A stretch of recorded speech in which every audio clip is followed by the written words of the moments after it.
Hi, I'm Justin Ridge, supervising director and executive producer of Star Wars Resistance.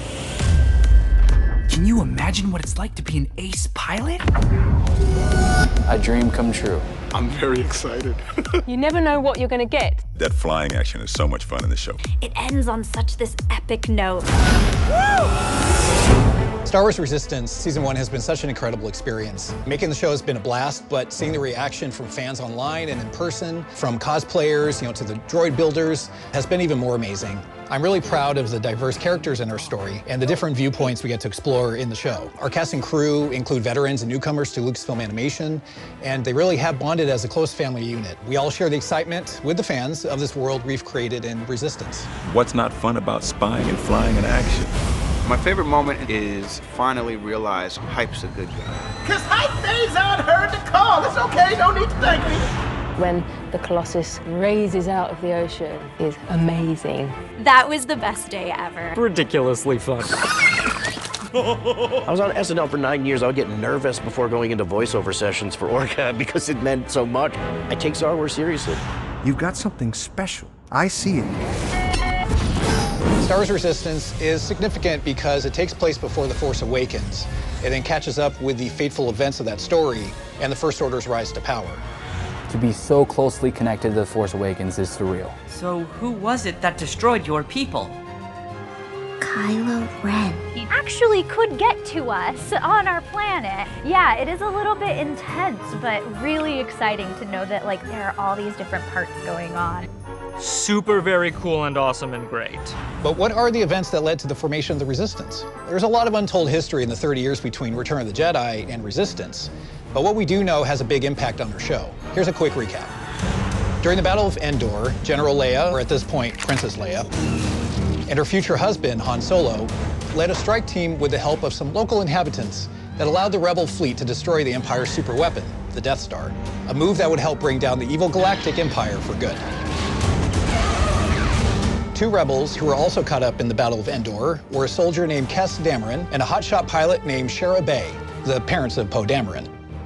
Han and Leia eventually had a son, Ben Solo, but that didn't turn out so well. You could watch The Force Awakens to find out why. Endor, however, wasn't the Empire's last stand. That happened a year later with the Battle of Jakku.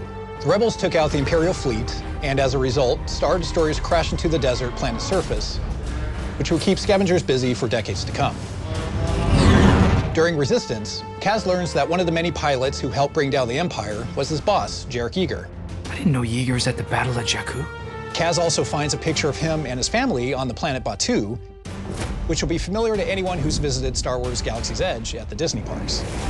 Decades after the Battle of Jakku, Leia's attempting to maintain peace in the galaxy. Leia hears rumors of a growing threat amassing against the New Republic in secret. She forms the Resistance to help defend peace in the galaxy and fight if needed. General Leia still keeps some of her old allies around, and if you listen carefully, you'll hear the voice of C-3PO over the intercom on her blockade runner. Commander Dameron, General Organa requests your presence immediately. General Leia Organa? The one and only. By the way, the blockade runner was one of the ships that fought in the Battle of Scarif in Rogue One. Later, Poe has followed in his mom's footsteps and is a pilot in the New Republic Defense Fleet, just like Kaz in Episode 1 of Resistance. Poe's squadron is attacked by TIE fighters belonging to the First Order, a sinister military organization rising from the ashes of the Empire. Leia recognizes that Poe is loyal to her cause and recruits him to help expose the First Order as a danger to the galaxy. She also gives him command of Black Squadron, whose members include Snap Wexley, Jess Pava, and Ello Asti. Excellent intel, Kazuda. Thank you, Ello. I mean, sir. Thank you, sir. When we catch up with the inhabitants of the Colossus, the Empire is gone, but casts a long shadow. Captain Doza and Griff are former Imperials. Even pieces of old Imperial tech are being used by pirates in their various outfits and ships. When Poe recruits Kaz as a spy, he's plenty busy with Resistance missions of his own, one of which is to help Leia find her brother, Luke Skywalker, who they believe holds the key to victory against the First Order. I've just gotten orders from General Organa. We're leaving tomorrow for Jakku. I need BB-8 on this one. All this leads to Kaz's secret mission on the Colossus to find out what the First Order is really up to. Our plans will remain safely out of the reach of the Resistance. You've done well, Commander Pyre. The First Order is a shadowy organization at this point, but during the course of the season, they become a bigger and more threatening presence that leads to an all-out occupation. Please. Kaz and Poe slowly uncover that the First Order is stockpiling materials to make weapons. And the conspiracy unfolds when the First Order unleashes the deadliest weapon the galaxy has ever seen, Starkiller Base. That's the point our story truly crosses over into The Force Awakens. Following General Hux' speech, Kaz watches the destruction of his home world at the same time Han Solo and Finn see it on Takodana. No! No! When Kaz sees Hosnian Prime, his home planet, get destroyed, he's absolutely in shock. She really empathizes and really realizes, I have to take care of my friend in this moment. Kaz can stay strong to carry out his missions because he's aware that there's so much riding on him and his team and everyone around him to help the entire universe. At the end of our season, our heroes have narrowly escaped the clutches of the First Order. And we know that Starkiller gets taken out. But, much like General Leia and Poe in The Last Jedi, our heroes have lost their home world and are now on the run. Niku, get us out of here! The dynamic has switched, and the First Order now has the upper hand, which will lead to some big challenges up ahead. Kind of exciting, really.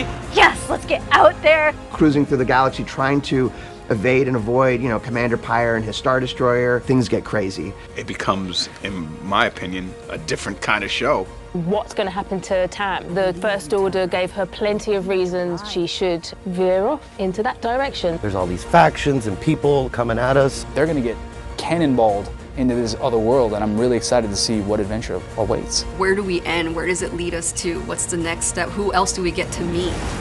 What I'm the most excited about for season 2 is that it opens up the scope of the show. Before, we were on the planet Castellon, where the Colossus was docked. It was basically the gas station in the outer reaches. But now, with our heroes on the run, they're a moving base, and they basically have to try and find safety. We're not confined to one planet. We're now adventuring and journeying into unknown parts of the galaxy.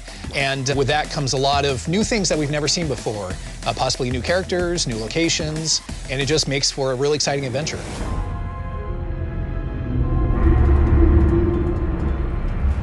Scanning area for life signs. I am not getting a response from the Resistance base. Just static. Whatever happened, it looks like they put up a fight. And not that long ago either.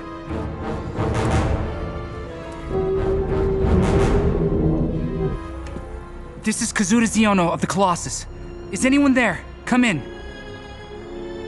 Commander Dameron, please respond. Commander Dameron? General Organa? Are you there? Anyone, please respond. I think we're too late, Kaz. No. No, it's gone. The Resistance base. It's been wiped out.